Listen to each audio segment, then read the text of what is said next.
off of the slides, but I am going to read this one.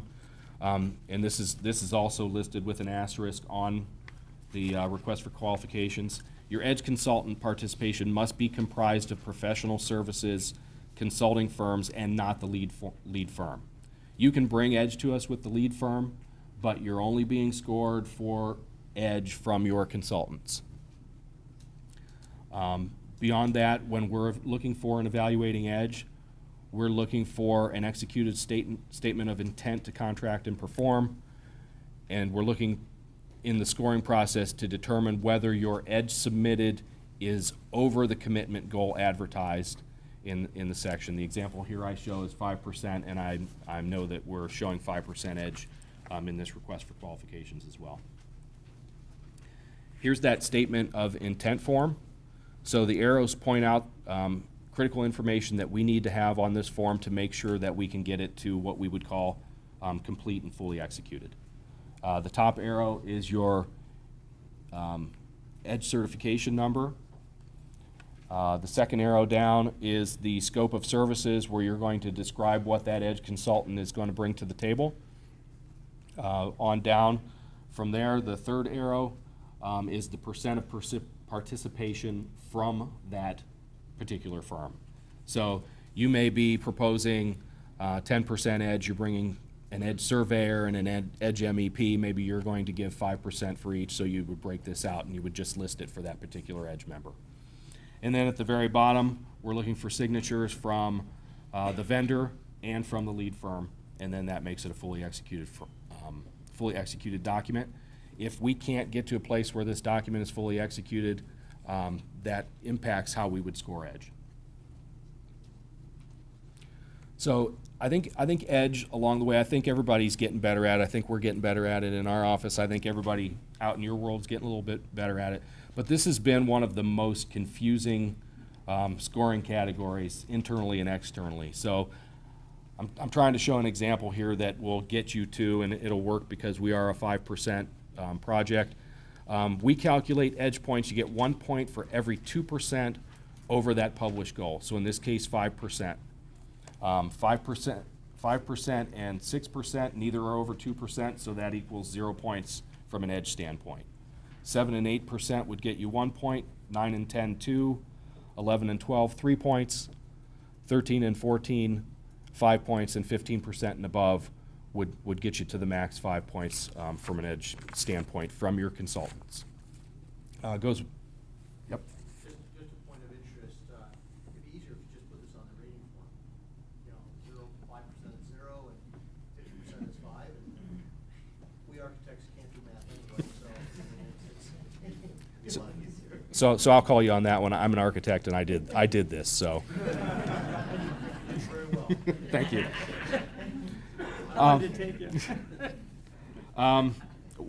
It probably took me a year to figure it out, and then once I had it figured out, it was real easy for me. So I think it goes without saying, if you are providing less than 5%, you don't meet our EDGE goal, and we may have difficulties awarding a contract. Okay, so section 4 of the scoring sheet, overall team qualifications. So now we're going to review the matrix G. So from a team qualification standpoint, we're looking for the key team members to show up. Again, here I want to reiterate: project management lead, project design lead, technical staff, construction administration, and then you're going to start weaving in your key consultants. I want to go to the next page. Here's a sample of what that page might look like. We list specifically project management lead as project management lead. Here I've included those particular roles, and I've thrown in one consultant just to keep the page concise. But we are looking for that primary team and your key team members from your consultants. And how much you've actually worked together on the projects that you're including in your statement of qualifications. So you have an opportunity to list those 10 projects. How many of those projects have you worked on together? So ultimately what we're trying to get to is half of the team members right out of our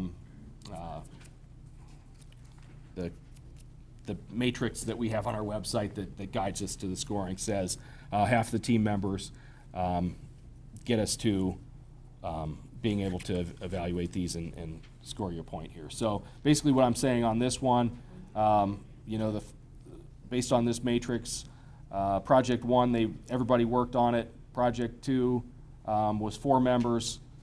Project 6 was 4 members. Project 7 and 8 were 3. That gets us to 5 projects. That is over half of that team listed. So that would be into the scoring range of you have worked on 5 projects together.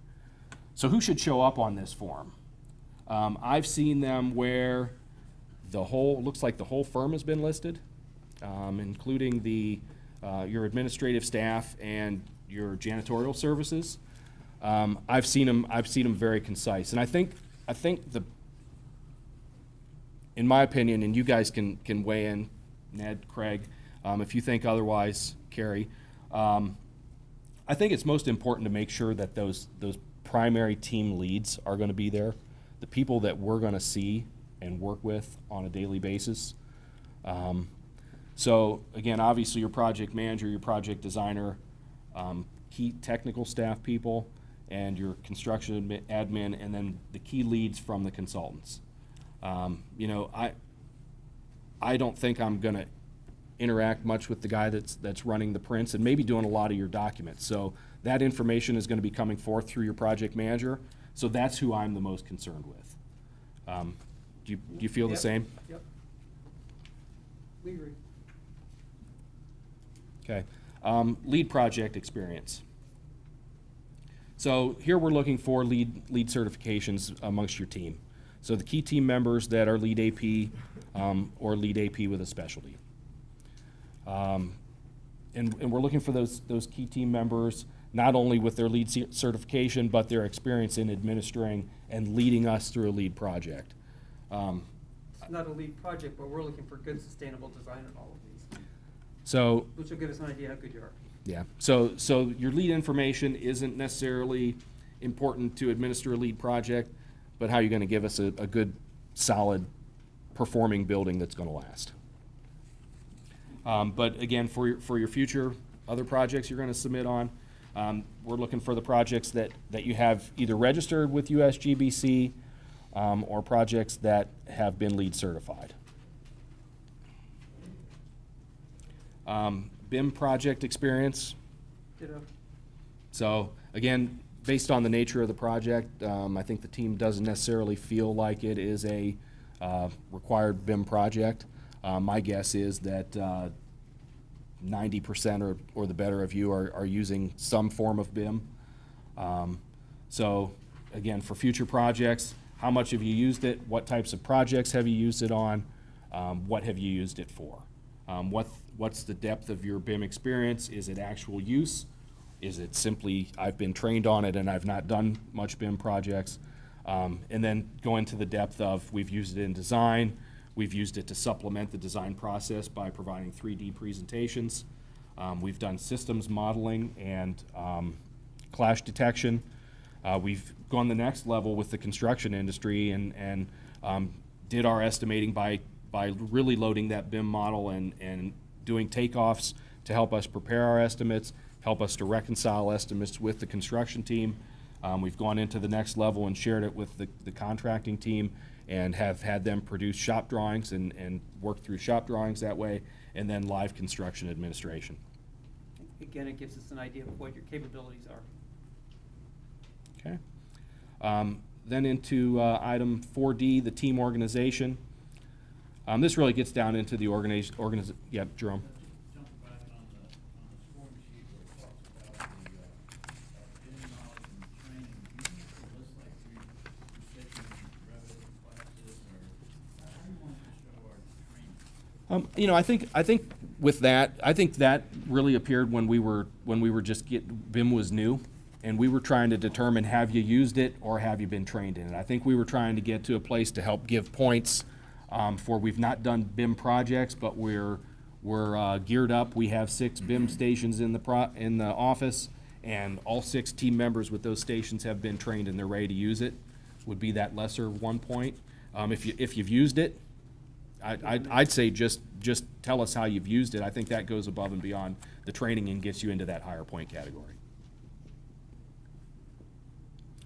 So again, team organization, looking at the organizational chart. So again, we're trying to get those roles and responsibilities from those primary team members carried forward into this. Things that we're looking for is, do you recognize who is the owner, who is the contracting authority? Do you understand how you're going to work and interact with the OFCC and ODOT on this project? Who are the key team members? What does the line of communication and organization look like on your team? Who's the question that comes out of probably 75% of the interviews that we get to is, who's the main point of contact? We should be able to identify that right out of the statement of qualifications, and then we don't have to ask that in the interview, and we can ask better questions. So, and then in the event that there's a switch in the project, a lot of times I've seen 2 approaches where the team is going to designate a project manager that is going to run the project from start to finish. They're going to go through getting contracts in order, working through the design, and then taking us all the way through construction.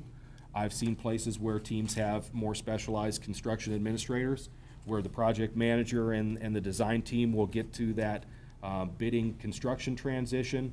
We'll have kind of a transition period, and then they hand it off to a construction administrator. So if that happens, what does that transition look like? How does that happen, and how does that happen smoothly for us? Jeff, Yes. pause for the, Yes. you just switch on, you can switch out real quick. You can switch out. Okay, I'll that was off, right, when I did that? Good.